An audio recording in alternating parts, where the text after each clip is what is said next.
Hello and welcome to my kitchen. Today we are going to be cleaning the microwave. So you're going to need two things. You'll need a cloth and some spray. First, what I do is I take my cloth and I get it wet with some warm water.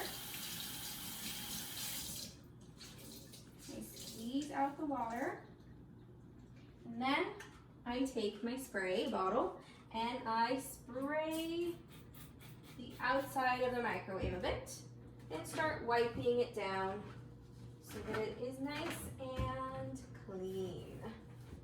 I get the top part, get all the dust off, and I get the front. Okay, you can stop. Okay, next what I do is I clean the inside. So the same thing, I'm going to take out the plate, set it aside, and I'm just going to spray my towel this time to clean the inside. Remove anything that is dirty and get it nice and clean. Okay, you can stop. And that is how you clean your microwave.